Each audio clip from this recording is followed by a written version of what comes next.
Hey, what it do, what the business is? It is another week in the books with the OndeckTV podcast. I am Spike Lou. Man, I'll let your boy Animal Brown, Animal_Brown if you're looking for me on social media. I am Spike Lou on those same social sites. Holla at your boy. Another week in the books. How you holding up out there, sir? Man, I am good in the hood, dodging these raindrops. It has been raining for what seems like 9 days straight. Need that rain. Rain means growth. Does it? Yes. Got your Alfredo merch on. I'm repping while I'm stepping. Nigga Freddie Gibbs, nigga the best out right now. Hell, you telling me? Is he? Easy. We'll get into that later. Khaled didn't think so. This week on the OndeckTV podcast, man, Lil Durk is aiming to buy O-Block. Is that a good or bad idea? DJ Quick burns a publishing check and has some harsh words for some other people out there. And Westside Gunn says his discography is untouchable. But first, TDE, Punch to be exact, teased on his social media sites that something is coming. Something is dropping. People are anticipating that it may be Kendrick Lamar. Animal Brown, how big of a letdown would it be for you if this TDE tease isn't a Kendrick Lamar album? Hey, man, listen. They talking about the wait is over. They got this Friday the 7th. If this is anything but a Kendrick Lamar album, because I'm seeing the theories. The theories are that it's an Isaiah Rashad album. Oh, my God. Listen, because that's somebody's birthday, his grandma's birthday or something. Shout out to Grandma Rashad, all of that. I don't want to hear your grandson's album this week or ever, honestly. We can skip that shit. If they're doing a rollout with a promo video and the gas and the wait is over for Isaiah Rashad, hey, man, that's the letdown of the century. This has to be Kendrick. This better be Kendrick. We haven't gotten an album since 2017 with Damn, which was fire. And he's got 4 festivals coming up in June and July. There's no way in hell he is performing 2017 and older material in a 2021 festival. If I was at the festival and he comes out the Damn, I want a refund immediately. There's no way that this is not Kendrick, and if it's not, I'm disappointed as fuck. If it's not Kendrick, it's time for a Kendrick Lamar album. I will start there, 1,000,000%. But TDE has built itself up as good, big, solid enough label to where if I get a Schoolboy Q album, I won't be mad. If I get a J-Rock album, I won't be mad. Ab-Soul drops, I won't be disappointed. I won't be looking for it, but I won't be disappointed because it's new TDE. I would love to have a Kendrick album, but I think that Punch left himself a lot of room because I don't think it's going to be a new Kendrick album. Wow. One is too close to the new announcement that we just heard of Cole's album. And I think he's going to cook a little bit longer. I'm ready for the Kendrick album. I think it's time to come out, but I will not be disappointed if this isn't the drop that TDE is coming out with. Managing your expectations is what this is all about. I don't expect a Kendrick album anytime soon. And I think that's bad for him. I want to know what you think about that. I think that's bad for him that I'm a pretty big Kendrick Lamar fan. I've gotten used to not hearing him. Yeah, I've gotten used to him not being around, not on features. Even when you have lapses from the big guys like Cole or Drake or Big Sean, when he took his hiatus, them niggas were still doing features. Kendrick Lamar is on a milk carton right now. Yeah. And he needs to find himself because they said he was working on some shit. Remember this time last year, he was supposed to headline Coachella. I still hold fast to the thought that he was going to drop something right before that. And I still think so too.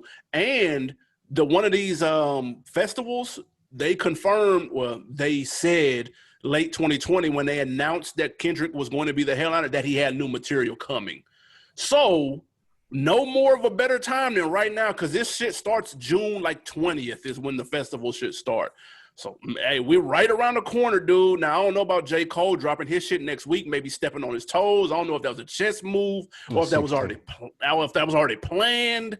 I don't know. But this better be a Kendrick Lamar album. Do not tease. And then remember, he was shooting a video not too long ago. This is all shaping up to be a Kendrick album. It's time, bro. I don't want to hear no goddamn SZA album. No Isaiah Rashad. I don't want to hear none of that shit. Did you see his Instagram, Punch Instagram? It says a room full of mirrors.com coming soon. And got 2 artists on there. Did you see that? No. This was after he put that coming soon thing. So this may be who he's talking about. It may have dropped. I don't know who these 2 dudes are. or if that's even a dude. It says he said the wait is over. It says few can resist the power of the mirror effect. You know what that's about? What the fuck does that mean, Punch? No idea. One question for you. J. Cole said he's dropping on the 14th. What if Kendrick Lamar, Drake, and J. Cole drop on the same day? Is that feasible? That'd be the greatest day in hip-hop history, nigga, at least in recent memory. When has 3 big boy A-list GOAT niggas ever dropped on one day like that? Like, I'm sure it's happened. I think they should try to do that. Nah. Because, like, they have more camaraderie amongst each other than if you look in any other era and look at the top 3 rappers, right? Kendrick and Drake? Who? Kendrick and Drake? I don't know about that. They ain't beefing. Like, it ain't on if they in the room. Like, when Nas and Jay-Z were the top 2 rappers, like, they couldn't get together and be like, hey, let's all drop on the same day. These niggas are at least accommodating enough to each other to where this could be something put in effect. I'd like to see that, actually. It's too much money on the line, bro. Too much but money. Everything's opening up at the same time. This would be the perfect time to do that. Like, I don't got to stagger shit out. If we all drop right here in May, we know when June come and that goal date that Biden got out there for July, we rolling. We might do a 3-headed monster concert tour. Nah, how much you charging for that Drake, Kendrick, and J. Cole concert? Nigga, that's gonna be $500 for the nosebleeds, nigga. I don't need all 3 at the same time. I can't. You don't need all 3. You ain't gonna have to sit with no Drake album. You just digest that real quick. You just sit with the Cole and the Kendrick. Get the fuck out of here. Next, after that bullshit, let's go to Chicago, man. News broke that the Parkway Gardens housing project in Chicago, notoriously known as O Block, was up for sale. Chi-Town hometown hero Lil Durk tweeted out, man, hey, whatever the price, I'm copping. It doesn't matter. Let me get that. Now, we talk about buying the block all the time, or buying back the block all the time. Is buying back O Block a good idea? Maybe not so much if you're Lil Durk. I think this is a great idea if it's Lil Durk. Investing your money where you grew up or where you got a name for yourself. And it is the most violent block in Chicago. So that could drive the value down of it. But it being Lil Durk, I feel like if he's investing his money in it, then the same nonsense won't be going on. Like, he's going to protect his investment. So he may buy it. I mean, look, this is a 1,000,000% fantasy world. Okay. If he were to buy it, though, I feel like that he would tell the niggas out there, like, less of the gang banging and shooting and killing and the things that go on the most dangerous block in Chicago, and let me flip this. Let's eat. Let's take this, because that's a nice piece of real estate. Yeah. Minus the violence. Like, if you can get the violence out of it, you can make some really, really, really good money. So whoever gets to buy this and maybe they change some zoning laws or whatever it may be, can eat good off this. But if it were Lil Durk, I'd like to see it because he could spearhead a change in that community and get it to where it needs to be. I'm giving him a W for the buying up the block talk. I'm always here for that. I just don't know about buying up the O Block. I don't know about that. I salute the ambitions. That's very respectable. But I would love to ask Durk, okay, cool. Like, you trying to copy it. Like, now what? Like, you know what I'm saying? Like, what I'm curious to know what his plans are, because that takes a lot of money, time, and expertise, dude. You buying up literal housing blocks. You know what I'm saying? Like, you got to know what the fuck you doing or have a game plan and not just make it sound cool on Twitter, dude. Like, I would love to know what his plans would be as to what to do with it. But and it sound cool. It's a cool headline, man. Hometown hero. Even though he's not technically from that street, let's be clear. That's King Von. That's Chief Keef. That's Michelle Obama too. But he's, he reps Chicago. That's all, same thing, whatever. Mm-hmm. So I would love to know what his plans would be other than just talking on social media, dude. That's all I'm saying. What do you mean just talking? You got to put it out there. That's how you get stuff happening. Like, let's say somebody sees that as part of a development group and says, hey, that would be a good look for him to be the face of it all because he put it on social media. I like that. It lets people know that you can do it. Like, it's cool to have backroom conversations and plan stuff out, but it's also dope sometimes to let people know, hey, we're able to do this. Like, I can go buy O Block. I can have the conversation at least to buy it. And it's not as, like, extensive as you said. It's 2 blocks. You're talking about, like, 80 housing units. Okay. So a very basic plan, I think, would be the complaints were that the people that own it now, and the reason that they're selling it is because they're getting a lot of complaints from the tenants that they don't take care of the building, they're not invested in the community. And the reason that they're getting out is because they want to buy more land in Chicago. So if they continue to get this bad press, then they won't be able to buy more land in Chicago. The group, I can't remember the name of it, but I don't think it would be a lot of deep. Like, what else do he need to say for you to be like, oh, okay, this is cool? Now, I would just love for him to elaborate on it. That's all. And I'm not expecting him to do that in 140 characters. I'm just saying if we had the chance to rap with him, that would be one of the questions I would know. Or if he did an interview in these next couple of days, I would love to hear his perspective, hear him elaborate on it. Would you be disappointed if he was like, man, I'm just putting money up, bro. I'm just looking for a return. I'm just investing in like this niggas that I know that just own a group with me to do this, but I'm just putting up, they need $3 million, I'm giving them $3 million. Would you be disappointed if that was his answer? No, I'm just curious. I wouldn't be mad at that. That's the name of the game. He may be learning. He may not know. He just know I need $3 million. Okay, cool. I got that. I'll figure this shit out later then. That's fine. Okay. Yeah. Now we do have an update. Mm-hmm. The housing project has been purchased. By who? Well, that was for sale before they even mentioned that, didn't it? Not by Lil Durk, though. Yes, it was purchased immediately after news hit that it was up for sale. Y'all know how that goes. If you don't, it was probably already sold before the news hit mainstream, so don't even worry about that. Quote, it is going to be developed beautifully and completely out of price range of most of the current residents, according to reports. It's going to be developed out, so it's just going to be gentrified? Yeah. Yep. They're going to probably redo the buildings and probably make them townhomes or some type of shit like that. So that's what that's going to do. This did make me think of, real quick before we move on, this made me think of Tekashi when he went to O Block. And he went like 3 a.m. It's like he was like, where y'all niggas at? Yeah. That nigga was the biggest shuck. Like that shit was funny though. He was a huge shuck, but that was funny as well. You could hear the birds chirping and everything, bro. It was hilarious, bro. That was a funny ass troll right there. That nigga's nuts, man. That shit wasn't funny. He's fucking nuts. But yeah, somebody copied. And I'm gonna talk. Hey, I'll tell you later what I think, how he's still playing an effect on people today and that shit happening.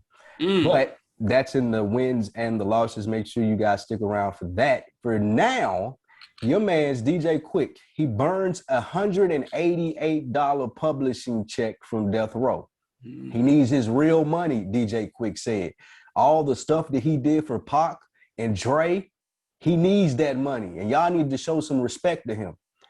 My question to you, does DJ Quick have legit gripes about his status in the game, or is he just clout chasing? No, he's got legit state. Well, he was doing both. Let's be clear. You burn a check on Instagram Live and you DJ Quick, you 50, you're clout chasing. Let's be clear. Number two, because this is your first $188 publishing check from Death Row. They've been coming in for the last 30-some years, dude. Now, they probably have gotten progressively lower, but it ain't like it went from $55,000 to $188, dude. So the check you got 6 months ago, nigga, was $212, dude, and you didn't burn that on Instagram. So he's clout chasing on that side. However, DJ Quick resume is deep though. Like, and people do need to add some respect on his name. Like he was talking about Pac, Dog Pound. He even mentioned Nelly and what he did on Hot in Here. Who knew that? Whatever that was. Yeah, he said they left him off the credits. That's what but what'd he do though? So that's what I'm saying. 50 Cent, he said Kendrick, King Kunta, he said he did some shit on there. So like he's been around for a long time and has remained, stable financially to my fucking knowledge. I don't know, but he's done something right.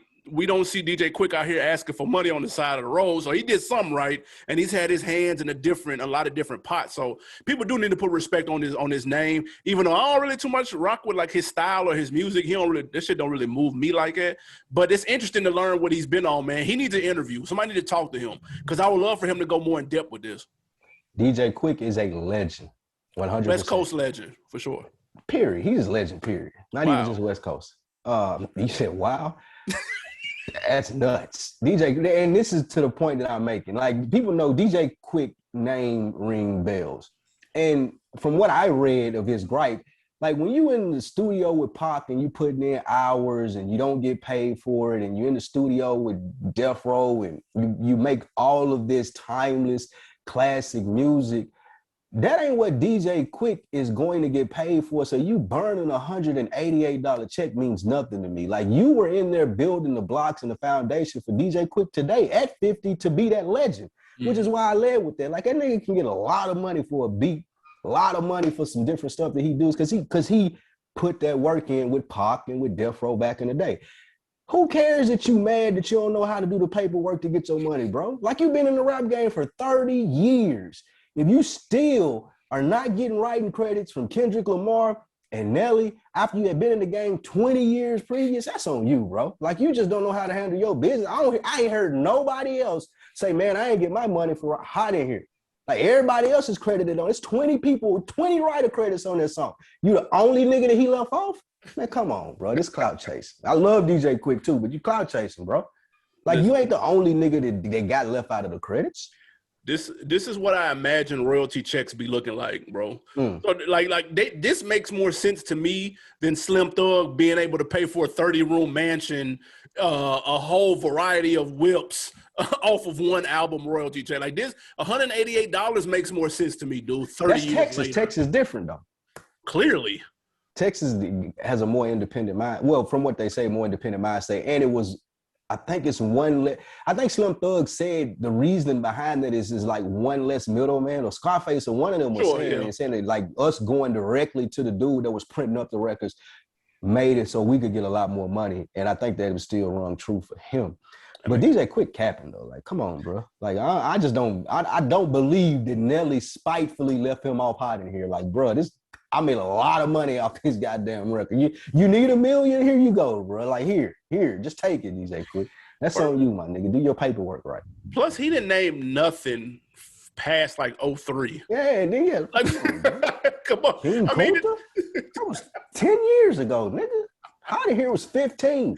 You just now coming out and saying something? I'm glad that he was eating good enough to where he didn't have to bring this up. That's what that is. There you go, DJ Quick. We'll leave that on a high note for the West Coast legend, DJ Quick, for sure. Facts. What we got next? West Coast only. No. Real quick, before we get to this DJ Khaled album review, let's take it up top to Buffalo. Your man's Westside Gunn, prepping for the upcoming release of his new project, Hitler Wears Hermes 8. He made a bold claim. He said, quote, I have the illest discography of all time. Don't compare me to nobody who did it 1, 2, or 3 times. I'm 20 times straight for 8 years in a row. Woo! My question, does he have the illest discography of all time? No. The short answer is no. It's nice to have that confidence, though. I like the confidence. And if we're speaking like this is one of them where you said with DJ Quick, you have to clarify it. Maybe I'm talking about boom bap. Nobody got 20 straight boom bap albums like this. But when we talking about niggas just barring you up, like, bro, you're not even, like, I don't think his discography is even in the top 10, 15. And I'm being nice by saying 10 to 15 people. But he got a long way to go. Westside Gunn got a long career before he started to tell people about his discography. And this is the switch in the game now that we, as older elder statesmen of hip-hop now, will pay attention to because it's different measurements. Like this nigga can say I went 20 straights because it's normal to come out with 20 projects. Now, like niggas that came up in our era, they don't got 20 projects. Like that just started with the mixtapes and things of that. That started maybe in the 2000s. So for about the last, 10 years, 10, 20 years, I would say that you got people like that, like Gucci, Jeezy, Wayne. But like the GOATs like Jay-Z, Nas, the people that we're familiar with, Eminem, those people, like, they don't got 20 projects. So maybe he talking about niggas of a younger ilk that we have no idea about. But no, I'm not rolling with this. Just because you drop an ungodly amount of music. And they may be straight. Like, I'm not finna sit here and be like, hey, that shit trash. Nah, like, I fuck with Westside Gunn. It's cool. Like, I fuck with it. But then you also gonna sit here and tell me, man, like, I don't know the difference between Hitler Wears Hermes 3 and 7. I don't know. It all runs together to me, dude. It's cool. 1 listen, 2 listens, maybe, and then I'm out. It's not slow. It's just I'm not putting it up there with other people's discography. When you got niggas like Kanye shit, you got Jay shit, he got 4 classics on a slow day. You know what I'm saying? Like, I can't do them any kind of way, dude. Like, even if we talking mixtapes, dude, like Fab and Ross and like, bro, like I'm not, and Wayne and bro. And this goes to the respect and the history of the music when we always talk about it. Westside is not that young of a guy. But with that being said, when we're talking about the history of the music, when the guys get on there and say, well, I don't listen to Tupac, I don't listen to Biggie, that's fine. You don't have to listen to it, but you gotta know the game. You can't come in, like you can't be Steph Curry and be like, bro, I don't know who Jordan is. I just shoot threes, my nigga, and I'm killing. Can't do That's that. fine, bro, but you still gotta know the game. And to come out and say something like this discredits a lot that he's done as a creative, because it seems like he don't know the game, bro. Like, come on, man. You know your discography is not up there with GOATs. Yeah, I'm talking about GOATs. He got to chill. I fuck with him. First of all, and real quick though, do you know his real name? Alvin Lamar Worthy. I just thought that was funny. Shout out to my Alvin Lamar Worthy. That's nuts. His dad was what? That's nuts. That name nasty. But that was nasty, man. Gun, you tripping. With all due respect. And I get it. He ain't even got the best discography in this count. That's what listen.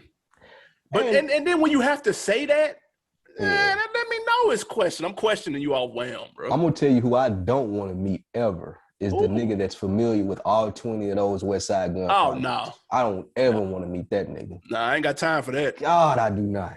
Nah. Son, you gotta check that. Nah, son, that's on that volume 3 of the Hitler Wears Her Med, son. No. It was the interlude on. Like, bro, get out of my face, nigga. No. Go back to Buffalo. Yeah, nah. Somebody listening right now knows all the Fly God is an awesome God, nigga. You telling me that? Whoa, 1 or 2 or 3, nigga. Which one? Like, relax, B. Bro, not all 11. Yeah, nah, we ain't got time for that. No. What we do have time for is a brand new DJ Khaled album, apparently. It's just your man's, of course.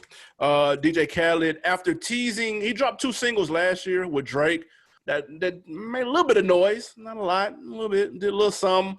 COVID pushed this album back to last Friday, which is what we have here. It is called Khaled Khaled, which is his actual government name. Speaking of Khaled.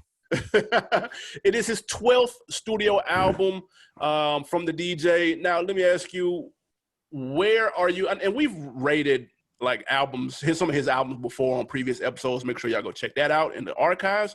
But where are you at as a DJ Khaled fan of his projects that he puts out? Where are you at, and how did that play into your anticipation of this particular joint? His previous projects, I mean, Khaled is going to do what Khaled does. Give you big smashes with big artists, nice collabs. I like the creativity of him grabbing artists and saying, this will sound good with that. I think that's a talent. That's a skill. Like, I don't think he just calling people, hey, can you hop on this track and then figuring it out. I think he it comes about in his head, man, what if I get Migos and her on a song, or if I get Bryson Tiller and Rihanna? Like, that's cool for someone to sit and do that. It loses its luster, though. Those albums are not really big on playback for me. Now, you'll find a couple of joints off those, like all the albums that he's releases, a couple of smashes on there, but the rest of it, you just kind of like cipher through what you like. So that's at least what I expect when Khaled comes out with an album. When he announced this, where this put me, though, and what my mindset was, is this the answer to our question? We were like, okay, who's going to be the artist to kick the summer off? I think this is it. I think this is the perfect, we didn't name him when we were talking about this, but now looking back on it and thinking over it, this is the perfect person. Because if it flops, who cares? It's Khaled. Like, I can do this shit again next year and get the big names. Like, it'll take 2 or 3 flops from me, but it's to fall off. And at the same time, it lets us test the water with big artists. Like, he ain't got to worry about rapping. We can get the big names like Migos and Her, and Lil Baby on there. We can throw singles out different and try different stuff. And we can see, is the music game back where it was before we started off in COVID? So I do think that there was a good test case. And that's what I was looking forward to, as to how it sounded, how people were responding to it, what it looked like on social media, what it looked like as far as just being in the atmosphere not post-COVID, but getting out of COVID. Yeah, like I'm cool with some of his albums, but much like the West Side Gun discography, they start to run together. Like, I can name you a couple of fire-ass Khaled songs, but then I'll struggle to remember which album they on. You know what I'm saying? Like, shit, was that We the Best, or was it, Kiss the Ring? Nigga, I don't know. They all running together. With that being said, yes, he obviously has a talent for this, a knack for this. He didn't get to his 12th album for nothing, you know. So he's done that by doing big anthems, big stadium records, getting A-listers, and this is no exception. Jay, Nas, Puff, Ross, DaBaby, Drake. So like it's a who's who, Timberlake and all, Bieber. So clearly his Rolodex is still active because he can get niggas on the horn quickly with no issues. So I gotta respect him for that. I would love to know how he's still politicking that shit off though. Like, what is he trading off, dude? A shout out on his fucking Snapchat? Like, I don't know. To who though? Trading off to who? Like, where's Justin Timberlake been? Like, I ain't heard his name in years, nigga. How you get him on here, dude? That's a look for Timberlake, right? If Timberlake wants to put a song out, if Khaled call you, he can negotiate. He can sell it to where, look, bro, this gonna be popping. I know you're gonna annoy you out there. He's gonna annoy the shit out of you. He's gonna annoy the shit out of you. That's one. But two, I mean, there's nobody on here. Like, there's no J. Cole or Drake or Kendrick Lamar. Well, Drake on there, but those old songs. Twice, my nigga. Those songs are a year old. Like, ain't no new Drake certified. Ain't no certified lover boy Drake on here. No. Some Aubrey, some old Drake, but it ain't no certified lover boy. And that's my point. Like, I think that everybody on here kind of fits the realm that Khaled's in. Like, it's still a favor for a favor. He didn't overshoot on this one. Like with the other one, we had Rihanna. And I think she was on the last one, right, with the Bryson Tiller, the Wild Thoughts joint. That should run together, one? Man. I don't know. It might have been the one before. I think that was the last one. But he ain't really have that big, what am I getting out of this name on there? I think Cardi was maybe the biggest. Wild Thoughts was on Grateful, which was right before this last one. The last one was Father of Assad. Yeah, I ain't. Right, I can't keep out. That's what I'm saying. That's part of all the titles run together. Like Kiss the Ring, We the Best. I don't know. It's all part of the problem. Now this is distributed through Roc Nation, so that's it. Yeah, that gets you some pull. Clearly, that explains a lot of these people, Megan Thee Stallion, Hove, all of that. But after I listen to it, like as I get into my initial thoughts, I thought it was cool. I thought it was a lot of low-hanging fruit. You know what I mean? Even though we say he has a knack for adding people on songs that wouldn't necessarily belong. Like, you wouldn't necessarily hear Big Sean, A Boogie with the Hoodie, Rick Ross, and Puff ad-libbing. Like, that's not something you would normally hear or ask for, possibly. But he did it on here, and I thought it worked fairly well. But I can't say the same for the other joints on here, though. Like, a lot of this shit, taking a sample and throwing two A-listers on there, bro, you're not taking no chances, fam. And it turns out it's cool. Like, it's okay, but you're not taking no risk, and you're not taking no chances, and it comes through in the music for me. It sounds basic to me. That doesn't mean it's not enjoyable. It's just basic. And he went for the layup, in my opinion. It is a very safe album. There you go. 1,000,000% safe. Another word that I heard associated with this album is rushed. I didn't get that, though. I do feel like that like he was sitting on this and put this together as best you could with the distance and COVID and everything else that was going on. So I didn't think it was rushed, but I do feel like it was a safe album. But that's Khaled, though. Not all the time. Nah, that's not true, though. That's not true. Because unless he got like Bunta Boy and some fucking foreign people on that I've never heard of in my life. Yeah, he always do that. He always had the Buju Banton joint at the end. He do that every album though, so that's fine. He can have that. He can get that off. But it's always safe. The other ones, you got like Scarface and Crit, and you got these matchups like that aren't crossover. Like, no, they're not Justin Bieber and somebody else. But I don't want to hear that shit, dude. I don't want to hear Post Malone and DaBaby. I don't need that. I don't want that at all. Just because Post Malone is a big act over here and DaBaby is a big act. Oh, let's put them two together. No, nigga, that doesn't sound good to me, dude. This album not for you though. This album is clearly for like this the Karen's album. This is like that's the problem. This is hip hop light. 100%. But you had to put hip hop light out to see if hip hop would work right now. So I get why they do it. My question would be, and I guess this is like an oxymoron here asking this question after I said it was hip hop light, but I would have preferred if it was going to be hip hop and you were going to do this. Like, where's West Side Gun, who we just talked about? Where's Freddie Gibbs? See what I'm saying? Where's Amiga? Where's Moneybagg Yo, who just had a #1 album? Like, there should have been people on this album. I think if it wasn't hip hop, like, that would have made it a lot more effective. Like, he used to do that. That's He what did used to do that, so it may go to what you said as far as a trade-off. Like if I'm calling Moneybagg Yo and I'm DJ Khaled, and maybe Moneybagg Yo is like, "Nah, I'm cool, bro. Like you ain't got the crowd I'm looking for no more." Yeah. Maybe Moneybagg Yo tells him that. Maybe Freddie Gibbs tell him that. You know what I'm saying? Maybe Griselda tells him that. Yeah. Those are people that should be on this album because they're big enough, and this is the stage for them. And when you get on here, you like when you do your thing, like the Nas and Scarface hip hop song, the Crit Cole, was it Crit Cole, Drake? Was Drake on there? I can't remember. I'm not gonna But lie. you know the song I'm talking about. I know exactly what you're talking about. Those are moments in hip hop. There's no moment on this album I 1,000,000% would. No, that's not true. The Jay and Nas is a moment. That's a moment. That's on. What? That's mid. They've been on 3 songs, 4 songs. They've been on a lot more than 3 songs together. They've been on like 6 songs together. No, they haven't. They've been on 4. This is the 4th one. That's not true, bro. Bro, I'm telling you, Success on American Gangster. Okay. Black Republicans. Okay. On Nas's album, and then they were on Ludacris's album, Theater of the Mind. Both of them. They were on that hip hop Raise Me or hip hop something. They only been on. I just seen a list where it was like 7 songs, and that'll play this like 7 in the morning. Oh, but go ahead. I'm gonna look it up while you. I think that's only been the 3. So that's a moment, bro. Nah. And even if it's not, the last time they were on a song together was fucking American Gangster. That was Jay still had a Caesar back in, dude. Like nigga, that. Well, I'm saying it's not a big deal for Nas and Jay-Z to be on a song. For old niggas like you, yes. Not anymore. Like it ain't. I'm talking about big hip hop moments. That's not true. That ain't a moment. It was a moment when it was Black Republican. It was maybe a moment when it was Success, but now it's just like this song is better than Black Republican, though. It is. It's better than any song that they've done. It's just not a moment anymore because we've seen it. Like Jay-Z and Nas doing a song together is not big. It don't move the meter no more. That's cap. But for you, because you're 65. You didn't see Lil Baby when he first heard the verse? Did you see that? What? The video of Khaled playing this for Baby? That nigga was in shock at what Jay-Z was saying, dude. Baby? Lil Baby, yes. Oh, yeah.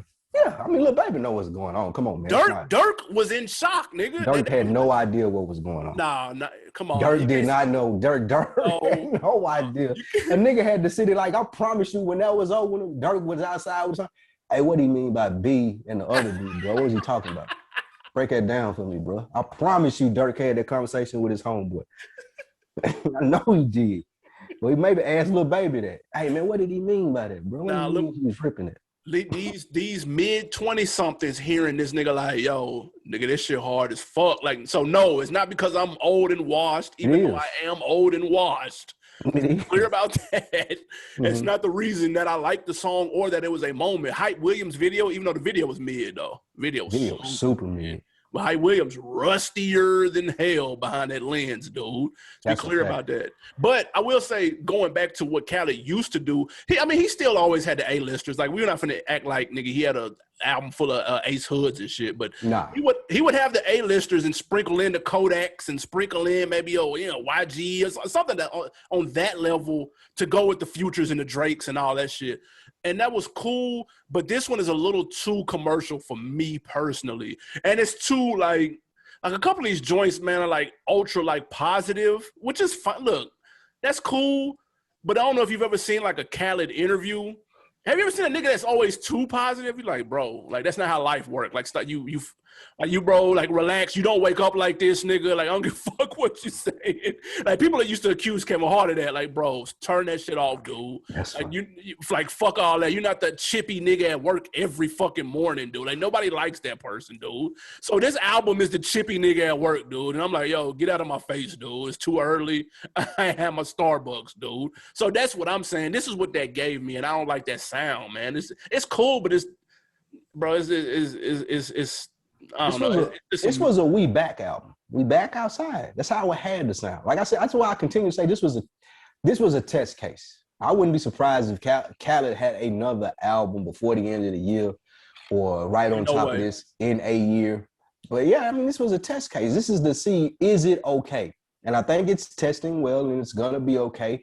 Hence the announcement from J. Cole. But yeah, it is happy. It is light. Like they want people. This is going to be played in the hookah spots. There you go. Spring break. Like this is on Miami Beach. Like this is what that is. This is what this is 100%. He did a good job at it with that. the risk factors, I don't think that he could take that many. Like, it's like you say, well, like I said earlier, it's there for him. He could flop and bounce right back because it's Khaled. Nobody's really expecting him to make a classic album. They're just expecting him to put good music out and be reflective of the time. So I think that he was able to navigate it well. I'm not that mad at the sound like you were. What worked on here for you? My guy, tearing it down every song that he gets on, solidifying his spot as the #1 rapper in the game. Let's go, Lil Baby. Drake, yes. No, absolutely not. Lil Baby. Lil Baby and that Durk song, the first time Durk's ever ripped it in his life, and I fuck with Durk too. He didn't rip that though. He ripped that? Are you serious? I'm very serious. You gotta listen to that again. Nah, he How many times have you had that on repeat, Sarah? I like that song. That song is banging, but I'm here for Baby though. Durk's some mid on him. Nah, Durk ripped that. He ripped that. He stuck with Baby. So that definitely worked for me. And I like Cardi's song. That worked for me. That was a good song. You hear her talk about that? Yeah, she capped. She turned it in 48 hours before and all that type of shit? She may have turned it in 48 hours before, but I still don't think that means it took her 2 days to write. But and also, too, some people going back and forth with her about it, like she's a rapper. What else does she have to do? That is her job. That's true. You get paid a lot of money to rap, dude. So getting a verse ready in 2 days really isn't a big deal. It should be. To be fair, from her perspective, though, she probably has in her world, she got a lot going on. Yeah, I ain't saying I know she got kids and a husband and Reebok deals and photo shoots. I'm not saying like she's sitting at home, but her primary job is rapping. So if a motherfucker be like, hey, I need a verse in 48 hours, this shouldn't be no problem. She can at the very least pay that nigga Paradise Fontaine to write that shit, and he'll get it right there for her like he usually do. Partisan Fontaine, even though Ice Fontaine kind of sounds hard too, though. Ice Fontaine. Partisan Fontaine is his name. Ice, I'm calling him Paradise Fontaine. Oh, fuck. That's his name. But that worked for me. I like Big Paper. I like Every Chance. The old Drake songs, even though they were old, I still fucked with those. Sorry Not Sorry, Hove murdered it, clean Nas up again on the track. Shout out to all you Nas fans out there. And that was it. That was pretty much it. Some songs added to my playlist. I would probably never listen to this album again in full. I fuck with a Sorry Not Sorry. I thought it was I like the song. I'm not gonna act like it's the greatest song of all time, but I like the song. Fuck it. I thought both of them ripped it. I like the crypto bars from Nas. Nas said he had to go back in after he heard the J verse, and then he came out with "I'm the Cryptocurrency Scarface." That was hard. The Coinbase and all that. That was not hard. What? Bro, that was. Come on, man. You're the crypto Scarface, bro. I like all that shit. What does that mean? What does that mean? I mean, say hello to my little friend, motherfucker. That's what it says. Get the fuck out of here, man. Nobody even know what that shit means. Niggas, I say this. I always say this. Nigga, oh, Nas ripped that. What are you talking about? Nah, he ripped that, though. Oh, no, he ripped it, though. Like, what does the crypto Scarface even mean? I just told you. He ripped it. Dude. This crypto world is one big pussy trying to get fucked, dude. It's all it is. God. Stop, man. Stop. Tell me what worked for you on the album. But I will say, I fuck with Jay shit. Jay still can, even in this day and age. I was talking effortlessly. Yeah, this is easy. I was talking to Jay about this too. FSPJ, not Jay-Z. I was gonna say Jay-Z? Yeah, that'd been crazy. Back in the day, one of the things that made Jay dope was how he could address current events in his music. And now that's easy. That's even easier for him to do because this is all digital. Like he can record that. Cardi sent the shit in with 2 days left to go. You know what I'm saying? Jay can do the same thing. So it's even easier for him to talk about the big boy plays he making the same, a week after he sells Tidal for $400 million or whatever the fuck it was. So now it's even hitting even harder when he talking about, oh, niggas mad about the first B. What about this other B that I literally just made last week, too? That shit just hit even harder. That's a hell of a way to start a verse right there, boy. Y'all niggas still mad about the other B. Let me tell you about this other B. Man, that's a double B. Oh, wait. Then have the real B drop the hey. Come on, bro. That's goat shit. Yeah, now that big boy money talk right there. I can't do nothing but respect it. Right. I fucked with the Shawty Low sample joint with her and Migos. I fuck with that. That was cool. I wasn't mad at that. Never listening to that again. Nah, I I wasn't mad. I can listen to that. And then of course the Pop Star with the Drake is probably one of the better songs on here. Those are the joints. Oh, and This Is My Year, even though again it's kind of corny, but I like Big Sean. He ripped it, and Boogie was decent. Puff was talking big boy shit. I wasn't mad at that. So those are a couple of joints I wasn't mad at. I don't like the A Boogie hook. So we'll do that into what doesn't work for me, I guess. Yeah. We can go right into what doesn't work. Let me get my long list of stuff here. Not really in the long list. What really didn't work for me is like what you were saying with the sound. Like when it got to the We Going Crazy with her and me, goes, okay, that's not that bad if it comes on cool. When we out. I get it. At brunch, that's going to sound good. Yep. The I Did It with Post Malone, the Let's Let It Go with Bieber and Savage, the Body in Motion with Tilla, even though it got my boy on there. Like none of that stuff worked for me. Like I don't really listen to A Boogie with the Hoodie. I didn't like these songs just because of the people that were on it. They weren't like bad songs, but they didn't move the needle for me, which goes back to what you were saying as far as like, who was the album for? Like this really wasn't for all really hip hop fans as far as like, I'm gonna have Moneybagg. I keep saying Moneybagg. Yo, Freddie Gibbs, Griselda on there, because those really the hottest names, niggas spitting bars right now. You ain't even got niggas like Cole or Kendrick on there. Like you ain't even surprise us with that. It's just a lot of fluff. Hey, I ain't gonna lie. If they would have mixed up some Griselda in here with that would have been a moment. Savage, or like that would have been hard. Now you talking about a moment, like bro, the first time, like.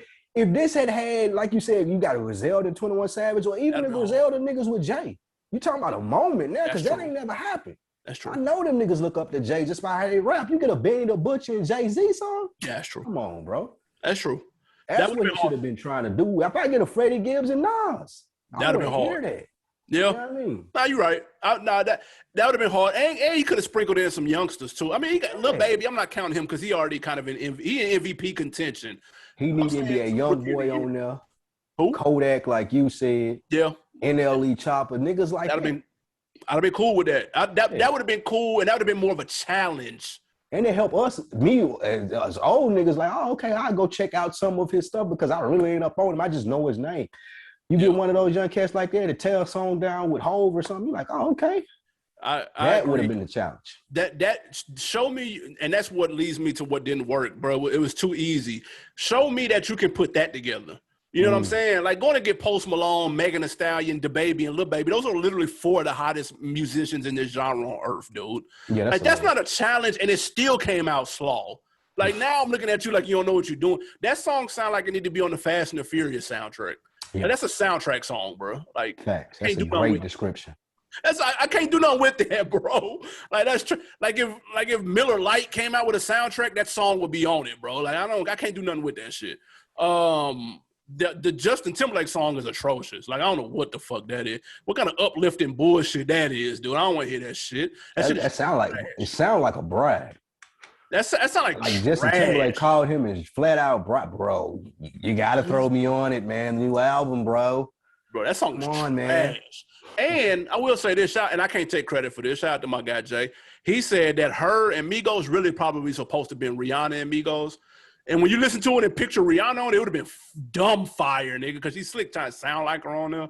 And so maybe that was like a reference or something, and he just couldn't get nobody can get Rihanna on the phone right now. But maybe that backfired. There's a couple of moments like that was probably meant for somebody else.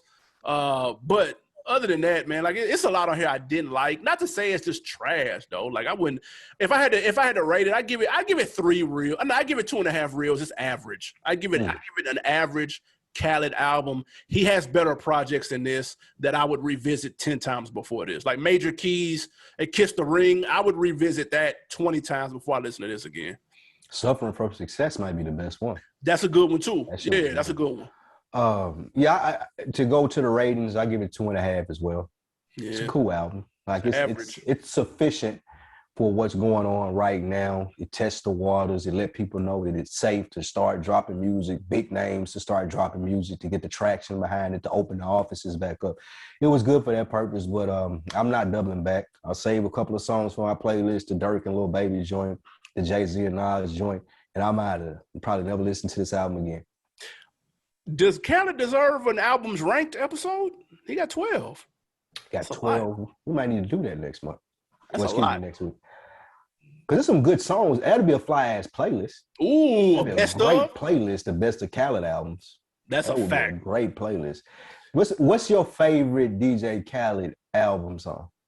If you had to do it off the top of your head, because I know the first one that I thought of. Tell me what you thought of, and I'm gonna think of something. That Scarface and Nas at hip hop. That's banging. Both them niggas ate that shit alive. Fucking love that song, nigga. Or That's the second one is that Crit, J. Cole, Kendrick. Drake ain't on there, I think. I think it's just Crit, J. Cole, and Kendrick. I think so. Yeah. That Ready, Set, Go, I think is the name of it. I think I like man, there was one, and this is a sleeper song, so I'm not gonna say it's like one of the better songs. Just one of my favorites was on that Suffering from Success. And it was I Feel Like Pac, I Feel Like Biggie. T.I. verse on there is incredible, nigga. When he referencing all the Biggie and Pac songs, like he ripped that. He was ripping that. King, nigga. That's it. Y'all gotta run that back. I Feel Like Pac, I Feel Like Biggie. I don't care about it. It's Meek Mill and Ross too, but fuck all that. T.I. verse was stupid on there though. Like I don't know when last time y'all heard that, but run that back. That motherfucker was tough. But yeah. Shout out to Khaled, man. He doing his thing, man. Have fun with that. Let us know what you guys think too, man. Is this fresh new sound from Khaled that you fucking with? You fucking with the Walgreens version of this Khaled that we're getting here, or is it a skip for you too, man? Let us know at OndeckTV Podcast on Instagram. We got some wins and some losses, though. What we passing out, man? Absolutely, man. The W's and the L's this week, man. First, a W to my guy, Money Bag Yo, straight out of M-Town, CMG's own. He had a #1 album this week, man. He was super humble about it. Shout out to Money Bag, man. Yeah, he was so humble that he raised his show price to $200,000 an appearance. Come on with it. Ain't no way. Come on with it, buddy. Ain't nobody giving Money Bag Yo $200,000. That nigga finna be available like let him know that now. Prices are negotiable. Oh, he got 200,000 OBO behind or best offer, nigga. Nobody giving you that, bro. W the Birdman. Now we were talking about masters earlier in Slim Thug. Listen to this number. Big W the Birdman, who was discussing his master's checks, and he was talking about what owning your masters means. And he was like, if you got some heat in your discography, then of course you want to keep your masters, but those songs ain't worth nothing. You're not getting anything. For example, those old Cash Money records bring me $30 to $40 million a year. Big W to Baby and what he got going on with that. Jesus Christ. You think he paid niggas if he was making that much off old songs, man? Yeah. Jesus. Well, what is everybody else getting, bro? It ain't nothing left. Yeah. Are you talking about 40 million? I think he's talking about the label. He can't be talking about him personally. He can't be. What do you mean? You talking about him left? It's like they're writing a $30 million check to Baby. Yeah, no, you're right. It can't be. It can't be because he said he's opened up to clearing samples and stuff. And so because this was on, he was talking to Wallow from Me. I want to hear that interview because Gilly don't fuck with him. I didn't think. Because he didn't pay Gilly. About that. I need to go listen to that interview. I didn't even know that he was on there, man. I fuck with them. They funny on Instagram, Wallow and Gilly. I forgot but I thought about Gilly didn't fuck with Baby. So I got to go back and check that out, see how the energy was in that interview. I think they might have fell out because he was signing Cash Money at one time. It wasn't too long ago that Gilly was saying fuck him. Because somebody said something about, you remember the clip went viral because somebody said something about Baby on there. He was like, fuck Baby, fuck him, he'll fuck nigga. And they went viral. So I want to hear that. Yeah, that's a good point. Yep. Baby sounded different though. Did you listen to a little bit of it? His voice sounded different. I don't know. I'm gonna check that out soon as we get done here. Another L to your man, aforementioned youngster NLE Chopper. Video surfaced of him on the beach being approached by a fan. Words were exchanged. His crew jumped the fan, but not before NLE Chopper took a shot to the face. Did you see this video? Yes, and this is the epitome of if I'm finna get jumped, You catching somebody. one motherfucker, dude. It just happened to be in that lead chopper that got caught with the left. He took it like a champ. And he's actually been on social media joking about it. He said, y'all laughing at me getting hit, and I'm laughing at me getting put in his headlock. And it was like a real quick glimpse of him kind of in a little semi-headlock. And he screenshotted it, talking. So he's giving it good energy. He's funny, man. Hey, dude wasn't going, man. Whoever rolled up on them niggas was ready for it. He was ready, like, cause it was 6 or 7 of them niggas, and he was dolo on a motorcycle, like ready. He was dolo. He wanted all the smoke with them niggas, man. Y'all got to get some bigger niggas in the crews, man. These niggas be having little fleas in the crew, man. Let's see why these little niggas shoot everybody. Niggas don't be big as shit, man. That big nigga was working them. All right, man. Before we ended, an update actually to YFN Lucci situation. If you remember, we talked about him earlier being released on a murder. He got indicted for murder. They were trying to figure out what happened to him, but he was out on bail from that. He violated his probation 2 weeks ago by going to the strip club, and his lawyers were fighting that. And today, charges were released. He's involved in a RICO case with the Bloods, and I think it was Fulton or DeKalb County. I'm not sure. But things are looking ugly for Lucci. He is now being asked to turn himself in. Yikes. He was part of a 12-man. They're looking for or they've already arrested 12 people, and they got them on about 105 counts of racketeering, which is nuts. Hate that for YFN Lucci.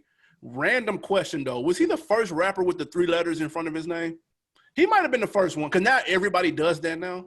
He might have been the first person to bring that to the game. I don't think he get enough respect for that. He might have been the first, bro. I can't think of not counting ASAP. Not counting ASAP. That's who I was trying to think of. That's close. But the 3-letter niggas, he's the OG Bobby Johnson of that shit. Is it other YFN niggas?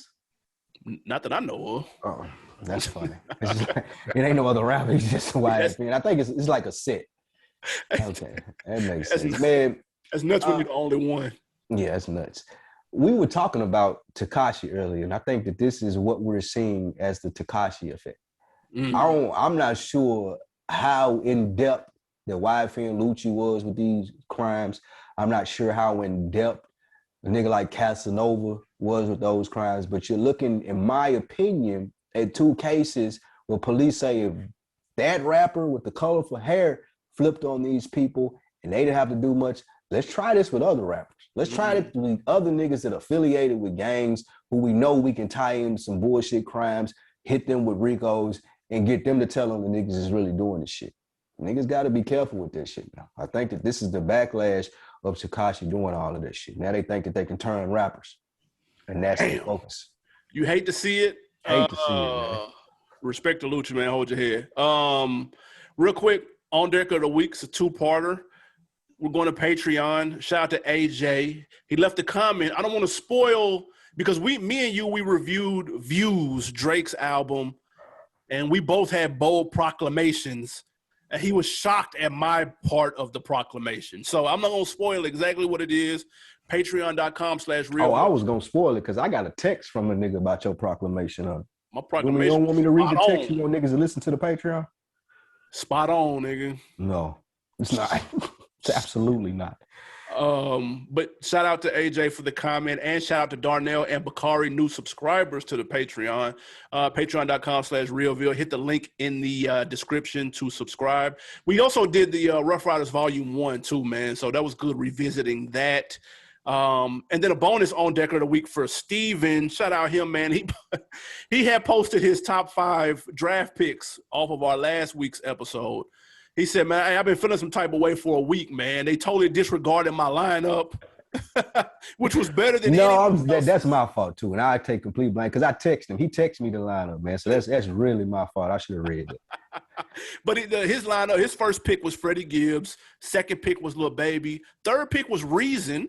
Fourth pick was Mick Jenkins. Fifth pick was Propane. Hey, okay, he take out Nick. He had Nick Grant on there first. Oh, okay. Swapped him out for a reason. But that's a good list, man. That's 100% my fault. I didn't submit it because he did send it over to me in time last week, man. So that's a dope list. / On Deck of the Helmet. And Darnell, too. Darnell, my guy, signed up for the Patreon. He said that you were essentially the hip hop version of Skip Bayless for your take on views. So you guys make sure you go to Patreon and check out why Darnell called Animal Brown the Skip Bayless of hip hop, man, for his take on the Views album. Put me on something for this week. I'm going sports with it. The NBA season is wrapping up. My Pistons, hey guys, everybody put all the energy that you have in your body right now to my Pistons losing out for the rest of the season so we can get this number one pick, guys. Pay very close attention to sports. My Pistons are losing. I'm putting you on losing, tanking. I'm here for it. I'm here for the rebuild. Shout out to my guys over at FSP. We fading for Cade. Fade for Cade. That's what we're doing right now, guys. Put that energy in the air for that number one pick. Let's go. Wake me up when that's over. No. You went to the movies? Did you go to the movies this week? No, I did not. Oh, you didn't go to the movies like you said. I thought you went to go see it in the movies. To my Mortal Kombat? Whatever the last movie you said you were going. You said you were going to the theater. I was going to go see Mortal Kombat, but I couldn't wait. I was too excited. I had to watch it at the crib. Well, my put on is TV, and it's not great TV, but it's serviceable. Ran into a lot of serviceable TV. That Michael B. Jordan movie was trash. It looks my God. It looks slow. Oh, it was bad, dude. Like the first 20 minutes of it. I'm a dialogue person. It was bad. But City on the Hill on Showtime. Shout out to my guy Coach Locke. Shout out to my guy M Extra, man. They've been trying to put me on this show. I'm putting you on a performance. Kevin Bacon is absolutely bodying his role as the detective there. That's one of the few bright points of the series, though, because he's surrounded by I don't know if Kevin Bacon is that good in the series or if everybody else is just that bad, but it's worth watching to just see Kevin Bacon navigate the bad acting that he's being put in front of. City on the Hill comes on Showtime on Sundays. It's about 6 episodes in on season 2, so if you ain't seen any of it, you get a whole season to binge, and it's one of those shows where it's laughable funny, not where you get mad. You be like, dude, yeah, right. But something happens, you like, and you like just kind of smirk it off. But I like it. Definitely skipping that one. Appreciate that. Yeah, it's not a must see at all. It's definitely not a must see. It did not sound like a must see. Kevin Bacon bodying it though. When the last time Kevin Bacon bodied anything, though? What year? He's bodying this. He's playing a racist cop in Boston, so I mean, it might be right up his alley. But he's bodying this shit. Jackie Roar. Man, that's our show for today, guys. Appreciate y'all tapping in again. YouTube.com/RealVille. Make sure you like and subscribe. And go to Patreon, man. Check out the movies. Check out the music. Check out the sports. Check out the fashion content that we have. RealVilleMedia.com. As always, thank you all for supporting The Real. We appreciate it. Yep, go over to YouTube too. Rate, subscribe, like the videos. Watch us over on YouTube and also iTunes. Don't forget to leave a comment and to rate the episodes. We really appreciate that. We out. Yes, sir.